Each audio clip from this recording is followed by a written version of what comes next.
အစိုးရယုံထဲမှာ Northern Ireland ဒုတိယဝန်ကြီးချုပ် Liam Hennessy ကသူ့ရှေ့မှာထိုင်တဲ့အသက်အိုမြင့်တဲ့တည်တတ်တဲ့ညူကြီးကိုကြည့်လိုက်တယ်။သူကဘသူမှမဟုတ်တဲ့တိတ်တိတ်လေးနဲ့ဝမ်းနေနေတဲ့အဖေတယောက်မျက်နှာမှာသစုံတရာမဖြတ်နိုင်တဲ့တရုတ်လူမျိုးတယောက်လိုပဲ။ Hennessy ကတင်ငင်တဲ့စကားလုံးတွေကိုပြောပေးတယ်။သူထိန်းချုပ်ထားတယ်လို့ထင်နေပြီ။ဒါပေမဲ့အသက်အိုလူကထွက်သွားတဲ့အခါအနိုင်ထွက်လန်းကိုမသွားပဲအိမ်သားကိုသွားတယ်။မိနစ်အနည်းငယ်ကြာပြီးတော့ကဘာတစ်ခုခုပျက်စီးသွားတယ်။ပေါက်ကျဲတန်ပောက်ကွဲမှုကတကားတွေကိုပဲမဖြတ်ပြစ်တာမဟုတ်ဘူးဟင်နစီရဲ့အမြင်မမြင့်မှုကိုလည်းဖြတ်ခွက်လိုက်တာပါမီးမွေးတွေကလမ်းကြောင်းတွေကိုပြည့်နေတာအဲ့ဒါကမီးနဲ့တန်လိုက်နဲ့ပို့လေသတင်းစကားတစ်ခုပါဟင်နစီကသူ့အဆောက်အဦမီးလောင်မီးကြံတဲ့အပိုင်းတွေကိုကြည့်နေစဉ်ဖုန်းတစ်လုံးပဲလေအဲ့ဒါဟာအိုလူကြီးပါအတန်ကအေးဆေးပြီးတည်ငိမ်ကြောက်စရာကောင်းတယ်သူငွေမလို့ခြင်းဘူးငိမ့်ချိုင်းကျင်တာမှမဟုတ်ဘူးသူ့သမီးကိုတက်ဖြတ်ခဲ့တဲ့လူတွေရဲ့နာမည်တွေကိုသိကျင်တာပါဒါနဲ့အစပဲဒါပေမဲ့တိတ်ဆိတ်တဲ့စားတောက်ဆိုင်ပိုင်ရှင်တယောက်ဘလို့လူတယောက်အဖြစ်ပြောင်းလဲသွားတာလဲဆိုတာနားလေဟိုတော့ကမ္ဘာအကျန်းဘတ်ဆုံးအကျန်းဘတ်ဖြက်စီးခံနိုင်တဲ့တပ်ဖွဲ့တစ်ခုဖြစ်ဖို့ဆိုရင်အရင်ဆုံးအစကနေပြန်စဉ်းစားရမယ် Wailing Short Movies ကနေပြန်လဲကြိုးဆိုပါတယ်လန်ဒန်မြို့မနက်ခင်းတစ်ခုမှာကွမ်ဆိုတဲ့ရိုးရှင်းတဲ့စီးပွားရေးလုပ်သူတယောက်ဟာနှစ်ပေါင်းများစွာတည်ငိမ်တဲ့ဘဝတစ်ခုကိုတိဆောက်ထားပြီးသူ့ကားနဲ့တက္ကသိုလ်တစ်ခုအနားမှာရပ်ထားတယ်သူ့သမီးဖန်ဟာကားထဲကိုတက်လာပြီးမျက်နှာမှာအယမ်းဝမ်းသာနေတယ်။ကျောင်းမှာကပွဲကြီးတက်ရန်ရှိနေတာကြောင့်ဖြစ်တယ်။သူမဟာလူနဲ့တယောက်ပျော်စရာဘဝတစ်ခုလုံးနဲ့ပြည်နေပြီးကွမ်အတွက်ကဘာပေါ်မှာတစ်ခုတည်းကျန်ရှိတဲ့အရာဖြစ်တယ်။သူတို့နှစ်ယောက်က Knightsbridge မှာရှိတဲ့ဘူတစ်တစ်ခုကိုမောင်းသွားကြတယ်။သူမရဲ့ကပွဲတက်အဝတ်ကိုသွားဝယ်တာဖြစ်တယ်။ Fan ကအလင်းအမြန်ပြန်လာမယ်လို့ဂရိဖြူပြီးကားတွေကထွက်သွားခဲ့တယ်။ Fan နဲ့တိုက်မိပြီးပြုတ်ကျသွားတဲ့တော့ကိုစိုက်ကယ်သမားကပြန်ကောက်ပြီးထွက်သွားတယ်။ကွမ်ကကားရနာဖို့နေရရှာနေတော့ပောက်ကွဲမှုကြီးဖြစ်သွားခဲ့တယ်။ကွမ်လည်းပောက်ကွဲမှုအရှိန်ကြောင့်လွင့်ထွက်သွားတယ်။ပောက်ကွဲမှုကြောင့်ဘေးပတ်လည်းပျက်စီးသွားပြီးကားပတင်းပေါက်တွေကွဲထွက်သွားတယ်။ကဘာကြီးတိတ်ဆိတ်သွားပြီးစူညံတာပျောက်သွားတယ်။ကွမ်ကပြန်ကျဲနေတဲ့မှန်ကွဲတွေကြားကထလာပြီးသူကဆိုင်ကန်းစီကိုသွားတယ်။ဆိုင်ကန်းကပောက်ကွဲမှုကြောင့်ပျက်စီးသွားပြီးထိုအပျက်စီးတွေကြားကသူမကိုတွေ့တယ်။လန်ဒန်ရဲတပ်ဖွဲ့နဲ့စေတနာဝန်ထမ်းများရောက်ရှိလာကြတယ်။ကွမ်ကတည်သွားတဲ့သူမကိုလက်ထဲမှာဖွေ့ဖတ်ထားတယ်။မျက်နှာပေါ်မှာကြည်ကွဲတိတ်ဆိတ်နေတဲ့ပုံရှိတယ်။ထိုပောက်ကွဲမှုကြောင့်လူစနစ်ရောက်တည်ဆုံသွားတယ်။ကွမ်နဲ့ကြတော့အပူမီးတွေနဲ့မိုင်နေခဲ့တယ်။လန်ဒန်ကဝမ်းနေနေစဉ်နယူးဇန်နယ်ကဖုန်းတစ်လုံးခေါ်လာတယ်။အိုင်ယာလန်ဘူဂျိုအတန်နဲ့လူတယောက်လှုပ်ဝက်ကုတ်ကိုအသုံးပြုပြီးတိုက်ခိုက်မှုကို authentic အိုင်ယာရီနာမည်နဲ့တာဝန်ယူတယ်လို့ပြောတယ်။ဒါဟာရိုးရိုးမတရားအကြမ်းဖက်မှုမဟုတ်ဘူး။နိုင်ငံရေးအကြောင်းဖြစ်ပါတယ်။ကြီးညာချက်မှာသူတို့ကအင်္ဂလန်အစိုးရကိုမြောက်အိုင်ယာလန်မှာထပ်ပေးဖို့လိုချင်တယ်။ဒါအတွက်ဆက်လက်ပြီးဖောက်ခွဲမှုတွေဆက်လက်လုပ်ဆောင်ဖို့ပြင်ဆင်ထားတယ်။ Belfast မြို့မှာ Gillian Hennessy ကမဲကြီးနဲ့အိယာမှာရှိနေတော့တရင်ကပြဿနာတက်လာတယ်။သူကတချိန်က IRA အမတ်တယောက်အခုတော့ငင်းချမ်းကြီးစန္ဒရှင်တယောက်ဖြစ်နေတယ်။ဒါပေမဲ့လန်ဒန်မှာဘုံပောက်ကွဲတာကသူတိစုပ်ထားတဲ့အရာအားလုံးကိုအန်ဒီရဲဖြစ်စေတယ်။သူ့ဇနီးမယ်ရီကဖုန်းခေါ်ပြီးသူကဘယ်မှာရှိတယ်ဆိုတာလင်းပြောတယ်။သူစိတ်ညစ်နေတယ်။အဲ့ဒီအချိန်မှာတော့လုံခြုံတဲ့အိမ်လေးမှာအမှန်တကယ်ဘုံကျဲသူတွေကတရင်ကြည့်နေကြတယ်။ဒီနေရာကနေအမြန်ချေရဖျောက်ကြမယ်လို့တယောက်ကပြောတယ်သူတို့တွေအရန်စိုးရိမ်နေကြတယ်သူတို့ခေါင်းဆောင်ကအကျဉ်းမှာနေရာနှောက်ရှာနေကြတယ်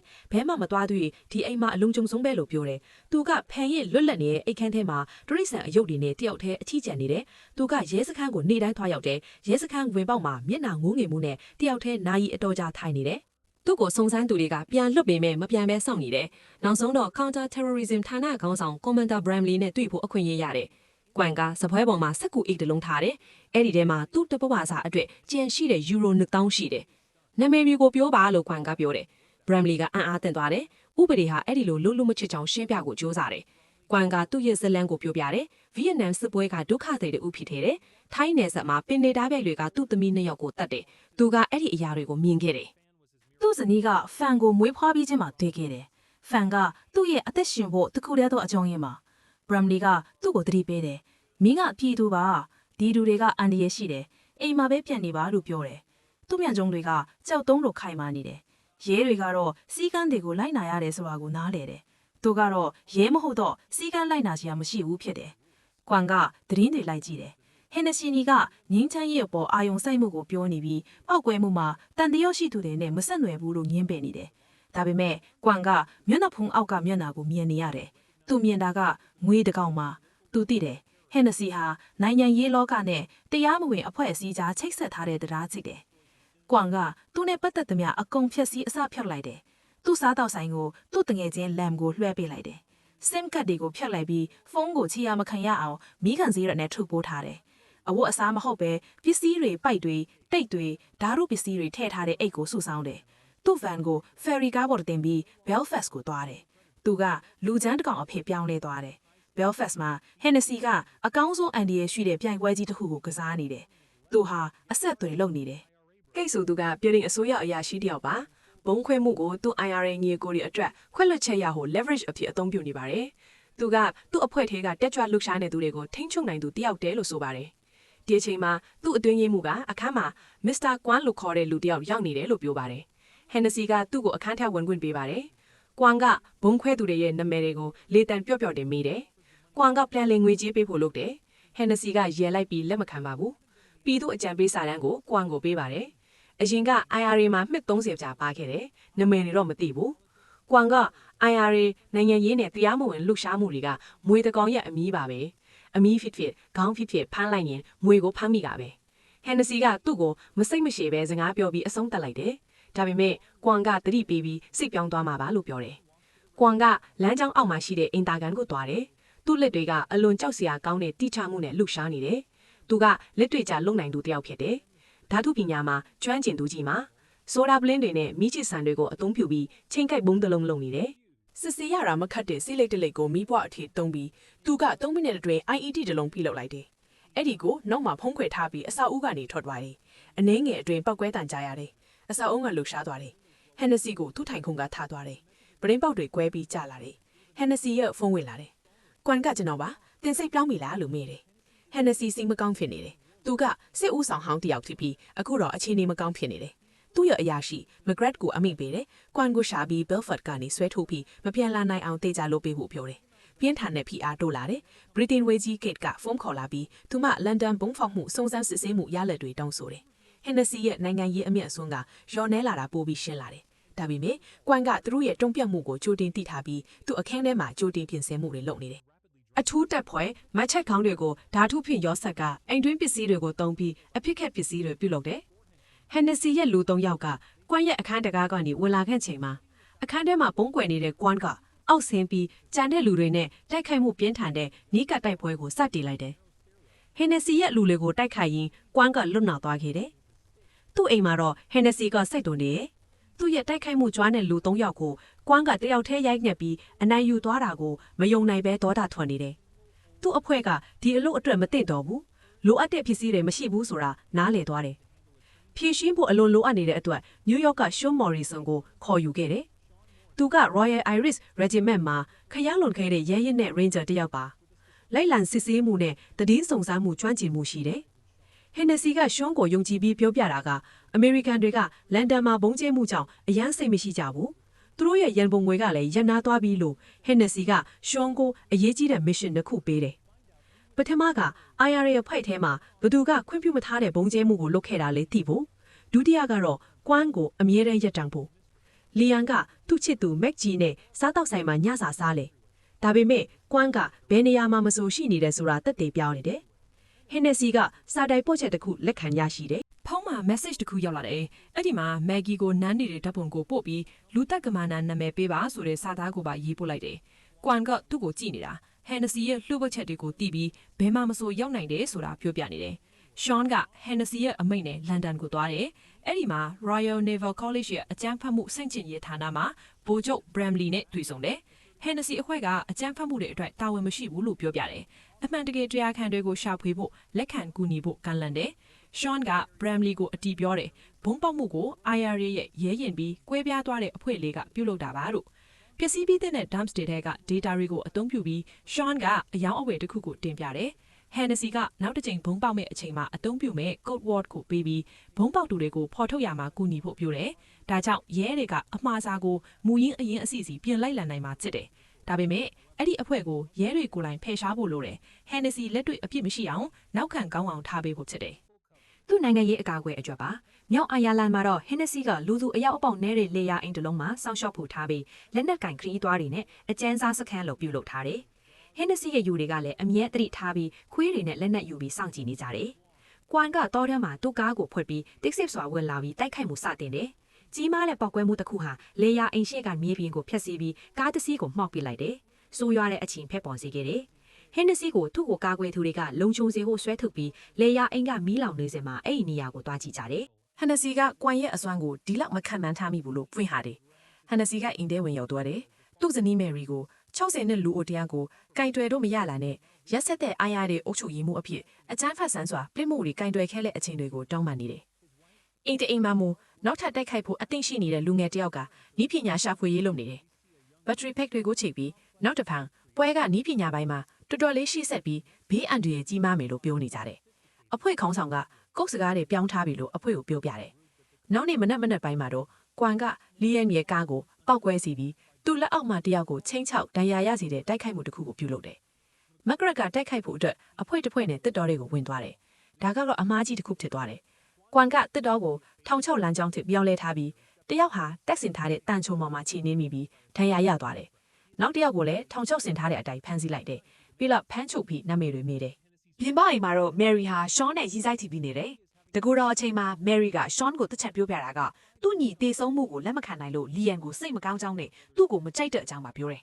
။လီယန်ကကွမ်အကြောင်းသတင်းရတယ်။ကွမ်ကအမေရိကန်စစ်တပ်အထူးတပ်ဖွဲ့ဟောင်းတီပြီး Project Gamma မှာလေ့ကျင့်ထားတာဖြစ်တယ်။ Fine တွေကသူဟာတော်တွင်ကျွမ်းကျင်သူတယောက်နဲ့ဘုံပညာရှင်တယောက်ဖြစ်ရှီဟောင်းသမိုင်းရှိတယ်လို့ဖော်ပြထားတယ်။ VNN စစ်ပြီးတဲ့နောက်မှာထောင်ချပြီးအကြမ်းဖက်ခံခဲ့ရတယ်။တောထဲမှာကွမ်ကသူ့ကိုယ်သူပြစ်ခတ်ခံထားတဲ့ဒဏ်ရာကိုဓာတ်ကိုမိအပူပေးပြီးအနာကျက်အောင်ဖိကတ်လိုက်တယ်။တချိန်လုံးကတော့ဟန်နစီကသူဟာပောက်ကွဲမှုတွေကိုအမိန့်ပေးခဲ့တယ်လို့ဝန်ခံတယ်။ဒါပေမဲ့အဲ့ဒီပောက်ကွဲမှုတွေဟာလူသေးဆုံးစေဖို့မဟုတ်ပဲစီးပွားရေးအထက်ကြီးတွေထားပြီးနိုင်ငံရေးအကျိုးပြုဖို့အချင်းသားတွေအဖြစ်လွတ်ခွင့်ရဖို့အတွက်လို့ပြောတယ်။ဒါပေမဲ့အဲ့ဒီ Rogue Cell ကစာတန်းတစ်စောင်ကိုအသုံးပြုပြီးပြည်သူများကိုတပ်ဖြတ်ခဲ့တာကြောင့်သူ့ရဲ့နိုင်ငံရေးမဟာဗျူဟာအဆုံးသတ်လိုက်ရတယ်။ဟန်နစီကဂျူးကိုတန်တရားပြုတ်လာတယ်။အဲ့ဒီလိုမပြောပေမဲ့ကွမ်ဟာဟန်နစီရဲ့တင်းကျပ်ဆောင်ရှောက်ထားတဲ့လယ်သမားအိမ်ကိုဝင်ရောက်သွားတယ်။သူကဟန်နစီကိုတနက်နဲ့ချိန်ပြီးအကျန်းဖတ်သမားတွေရဲ့နမယ်တွေကိုမေးတယ်။နောက်တစ်ဖက်မှာတော့သူ့ကိုယ်မှာဘုံတက်ထားတယ်လို့သတိပေးတယ်။တစုံတရာဝင်လာရင်ခလုတ်ကိုနှိပ်မှလို့ပြောတယ်။ဟန်နစီကသူ့မှာနမယ်တွေမသိဘူးလို့ပြောတယ်။အဲ့ဒီအဖွဲကလွတ်သွားပြီးမထိန်ချုပ်နိုင်တော့ဘူးလို့ပြောတယ်။ဒါပေမဲ့သူတို့ကိုရှာဖွေနေတဲ့ကွမ်ကပောက်ကွဲပစ္စည်းကဗီယက်နမ်စစ်ပွဲကအဟောင်းစတောက်အမြောက်အများဖြစ်တဲ့ C4H လို့သိလိုက်တယ်။ဟန်နစီကကွမ်ကိုဒီအကြောင်းပြောပြတယ်။ကုစကားတွေကိုပြောင်းလိုက်တယ်။ဒါကြောင့်ကုတ်ကိုတုံးရင်သူတို့ကိုဖော်ထုတ်နိုင်တယ်။ဟန်နစီကိုမတက်ပဲ24နာရီအချိန်ပေးလိုက်တယ်။တပြိုင်နက်တည်းမှာတော့ Commander Bramley နဲ့လန်ဒန်ကတိုက်ဖြတ်ရေးအဖွဲ့ကတိုးတက်မှုတစ်ခုရခဲ့တယ်။ CCTV ရုပ်သံမှတ်တမ်းတွေကိုစစ်ဆေးပြီးဘုံကျဲမှုတူရဲ့လက်မှာမီးလောင်တန်းရရှိတာကိုဖော်ထုတ်နိုင်ခဲ့ကြတယ်။အကြမ်းဖက်သမားတွေကလန်ဒန်ကဘတ်ကားပေါ်မှာတခြားဘုံတစ်လုံးတတ်ထားခဲ့တယ်။ဘုံကလန်ဘိတ်တံမှာပောက်ကွဲပြီးလူ16ယောက်သေဆုံးပြီးအခြားလူတွေဒဏ်ရာရခဲ့တယ်။အိုင်ယာလန်အတန်နဲ့လူတယောက်ကပြောခဲ့တယ်ပူပေါင်းမှုမလုပ်တော့ဘူး။အသုံးပြုထားတဲ့ဘုံကိုပြန်လည်စစ်ဆေးပြထားစစ်တယ်။လီယမ်ကစိတ်ရှုပ်နေတယ်။အကြောင်းကကုတ်စကားပြောင်းလဲတာကိုလီယမ်နဲ့သူ့ရဲ့မောင်ရဲ့ရှွန်တို့ပဲဖြစ်တယ်ဆိုတော့Kate ကလီယမ်ကိုသတင်းပေးတယ်။ PMO ကဘုံသမားတွေကိုချက်ချင်းပေးဖို့ရင်အဖြစ်လွတ်ပေးဖို့စဉ်းစားနေတယ်။လီယမ်ရဲ့မိတ်ဆွေတယောက်ကမယ်ရီကိုစောင့်ကြည့်နေပြီးရှွန်ကသူ့အခန်းထဲမှာ2နာရီကြာရှိတယ်လို့သတင်းပေးတယ်။ပြီးတော့မယ်ရီအခန်းထွက်တဲ့အခါမှာချက်ချင်းဟျူးနဲ့တွေ့ဆုံခဲ့တယ်။ CCTV ကိုစစ်ဆေးနေတယ်။ဗီဒီယိုဖွင့်ကြည့်ပြီးတော့ရဲတွေကဘုံကြီးတချို့ထဲကအိုးဆိုတဲ့သူကိုဖော်ထုတ်လိုက်တယ်။အဲ့ဒီသူဟာ IRA အဖွဲ့ဝင်ဟျူးနဲ့ဟိုဘတ်ကဘုံပေါက်မှုမှာဖော်ထုတ်ခံထားရတဲ့မိန်းကလေးနဲ့လည်းတွေ့ဘူးတယ်။ Bramley ကသူ့ရဲ့အကောင်းဆုံးတငယ်ချင်း Hugh ကတရားခံဖြစ်တယ်လို့ Liam ကိုပြောပြီး Hugh ကသူ့နေရာကိုလာနေတယ်လို့ပြောတယ်။သူတို့က drone နဲ့အပေါ်ကနေအားလုံးကိုကြည့်ထားတယ်။ Hennessy ကိုသတင်းထုတ်ပြန်ပြီးတော့နာမည်တွေပေးဖို့30မိနစ်ပဲအချိန်ပေးတယ်။နာမည်တွေမပေးဘူးဆိုရင် Hennessy နဲ့တရားမျှတမှုအဖွဲ့တွေနဲ့ဆက်ဆက်မှုကိုပွင့်လာအောင်ပြောကြပြီးသူ့အလုပ်လုပ်ပြီးတော့ငင်းချင်းရေးစာချုပ်ကိုအမြဲတမ်းဖြန့်စည်းသွားမယ်လို့ပြောတယ်။ Hennessy တပြိုင်နက်မှာတဲ့ Hugh ကိုတနက်နဲ့ချိန်ပြီးထိုင်ခိုင်းတယ်။ Hennessy ကရေးရင်တယ်။ Hugh ကတော့သူ့လုပ်ရောက်ကိုဝင်ခံတယ်။ဒါပေမဲ့အဲ့ဒါကိုလူမသိရေပဲဘာနာရဲ့အဖွဲ့အစည်းတွေကိုပြစ်မှတ်ထားပြီးအပြစ်ကင်းလွတ်ခွင့်ရဖို့အာဏာယူဖို့ထစ်တာလို့ပြောတယ်။လီယန်ကတော့ဟျူကိုအမျိုးသမီးနဲ့ကလေးတွေကိုတပ်ဖြတ်မှုကြီးတစ်ခုကိုဖြစ်ပြောင်းလဲလိုက်ကကြောင့်အကြမ်းဖက်လုပ်တယ်လို့ပြောတယ်။သူကဟျူရဲ့ခြေအောက်ပိုင်းကိုပြစ်တယ်။ဟျူကဒဏ်ရာရှိပေမဲ့ပြင်းပြင်းထန်ထန်ပြန်ပြောတယ်။ဟန်နစီကနူးညံ့သွားပြီးသူ့ရဲ့နိုင်ငံရေးရာထူးကိုပိုဆိုးရင်နေတယ်။အကြောင်းအရာကိုမစိုးရင်တော့ဘူးလို့ပြောတယ်။စစ်ပွဲကိုပြန်လည်စတင်ဖို့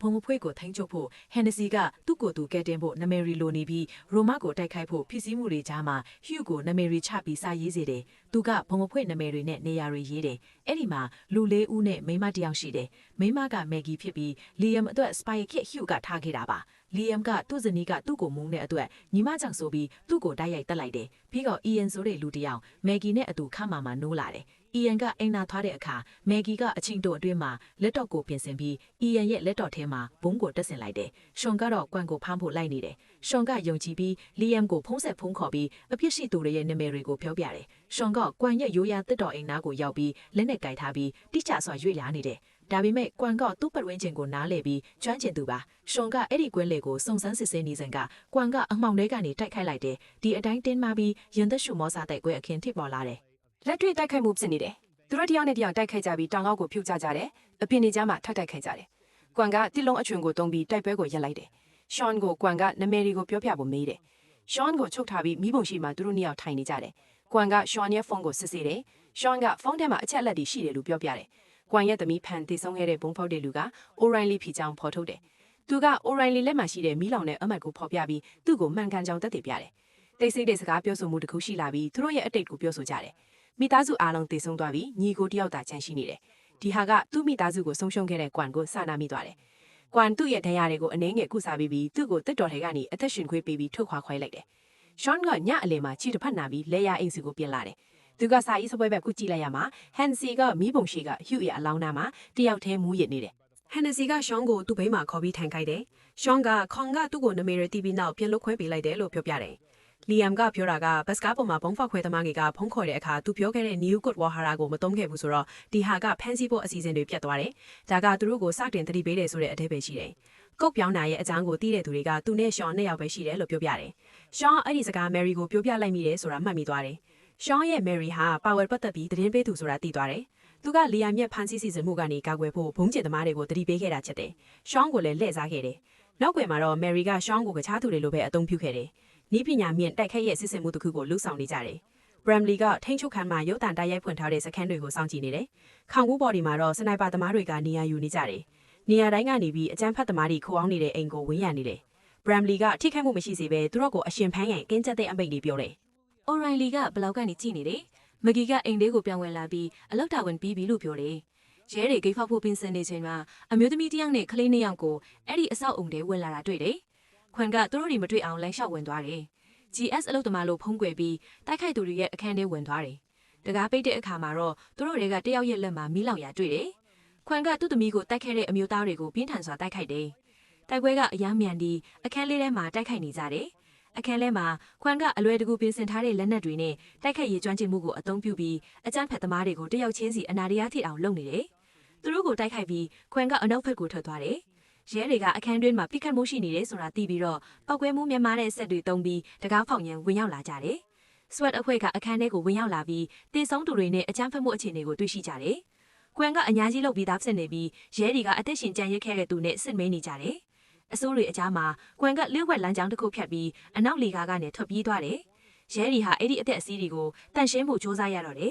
အမျိုးသမီးအကြမ်းဖက်မက်ကီဟာကျမ်းပင်ပေါ်မှာတန်ရာရနေလ